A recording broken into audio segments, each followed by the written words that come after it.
বলেন না কেন? আমাদের সমস্ত একটা স্পষ্ট কথা খেয়াল করেন, যদি এক সমস্ত মুসলমানের টার্গেট হইতো যে আমি প্রত্যেক বিষয়ে আল্লাহর কোরআন রসুলের সুন্নাত মোতাবেক চলবো, তাইলে এই পৃথিবীতে মসজিদের ইমামের চাইতে ব্যস্ত জিন্দিগি আর কেউ পালন করার কথা ছিল না। কেন? ওই মহল্লার সমস্ত মানুষের ঈমান, ইসলাম, আখিরাতের সমস্ত দিক নির্দেশনা সারাক্ষণ উনাকে দিতে হইতো। তখন উনার কদরও হইতো অনেক, তখন উনার বেতনও হইতো অনেক, উনার হাদিয়াও হইতো অনেক। কিন্তু আমাদের কলিজার ভিতরে আখিরাত লাগে না মনে হইছে, কোরআন তেলাওয়াত লাগে না, রসুলের সুন্নাত লাগে না। মেয়ের বিয়েটার মধ্যে নবীর সুন্নাত কি এটা জানার দরকার নাই, ছেলের বিয়েটার মধ্যে নবীর সুন্নাত কি এটা জানার দরকার নাই। ওই হদ্দার মাতব্বর মিল্লা তারা ঠিক করছে বিয়েটার মধ্যে চেয়ার হইব 200, টেবিল হইব মোট 30টা, গেট হইব একটা 70,000 টাকা দামের গেট, হাইয়েস্ট গাড়ি যাব 60টা, প্রত্যেকটার মধ্যে বেড়া বেড়ি মিল্লা বইব 14 জন, তো 5টার মধ্যে 5, 14, 70 জন। এরপরে দিয়া গেটে দিব 2000, বাজে খরচ হইল 3000, এই হইল 5000। এগুলো হইল হিসাব। আর হুজুরেরা আইয়া কয়ে গেছে রবিবারে মাইয়াগার বিয়া, দুপুরে দুগা ভাত খাইয়ে যাই। বুঝেন নাই? কিন্তু যদি সে জানতো যে রাসূলুল্লাহ সাল্লাল্লাহু আলাইহি সাল্লামের 4টা মেয়ে নবী বিয়ে দিছেন, আমি সেভাবে রসুলের মেয়ে যেভাবে বিয়ে দিছেন আমি আমার কন্যাকে সেভাবে বিয়ে দেব, তাইলে তো ইমাম সাহেবের কাছেই উনি আগে আসতো। ঠিক কিনা বল? আলেমের কাছেই আগে আসতো। কিন্তু ওই যে ওনার তো এটা দরকার নেই। কি আপনার বাড়িতে 3 দিন ধরে ডেক সেট বাজে?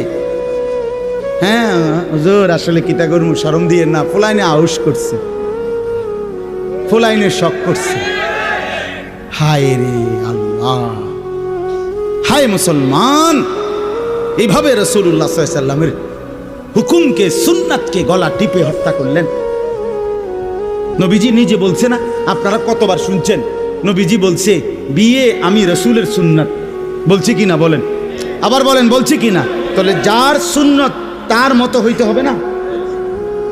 তো রাসূলুল্লাহ সাল্লাল্লাহু আলাইহি সাল্লামের সুন্নাত বিয়ে, তো বিয়ে নবীজি সাল্লাল্লাহু আলাইহি সাল্লাম বিয়ের মধ্যে গায়ে হলুদ, ডেক সেট, এই লম্বা গেট আর গাড়ির মধ্যে ফুল, এই সব। আমি অনেক সময় অনেকের জিজ্ঞাসা করছি যে ভাই বিয়ে কার, বিয়ে কার? কইছে ওনার। আমি কই এই ফুল দিয়ে লাগাইছেন গাড়ি, বিয়ে তো প্রাইভেট কারে করানো উচিত। বেকুব যদি পুরা তার সিরা হয়, এই মাতাল হওয়ার কারণে একমাত্র তার সিরা দেখা প্রাইভেট কারের মধ্যে কি লাগাইছে। কিরে বেটা, বিয়ে হইলো এতের, ফুল লাগাইলো কোথায়? প্রাইভেট কারে। পাগল কারে কয়? এই পাগলের বাতরান দেখে। বলেন আপনারা, চাচা আপনারা বলেন, এটা বিবেক নি কথা? কি বিয়ে করে এতে ফুল লাগায় প্রাইভেট কারের? বলদ নি আমনে? এর থেকে বড় বলদ আর কি? আস্তাগফিরুল্লাহ, কি পরিমাণ বোকা আমরা! 10,000 টাকা কোথায় লাগাইলেন? 10,000 টাকা এই ফুলগুলো লাগাইতে গিয়ে 5,000 টাকা, 7,000 টাকা, 10,000 টাকা কোথায় দিলেন? 10,000 টাকা পেলে একজন এতিম সন্তান 1 বছর পড়ালেখা করতে পারত। 10,000 টাকা পেলে একজন বিধবা নারী হয়তো তার 2 মাসের চাল ডাল কিনতে পারত। আর আপনি বিয়ের গাড়িটা সাজায় নিয়ে গেলেন, মেয়ের বাড়িতে দাঁড়াইতে দেরি, ফাওড়া দিতে দেরি, গাড়িটা থামতে দেরি, ছেলেগুলোরে নামাইলে, জামাইরে নামাই নিতে নিতে পরবর্তী সর্বোচ্চ 5টা মিনিটের ভিতরে আইসা দেখবেন একটা ফুলও গাড়িতে নাই।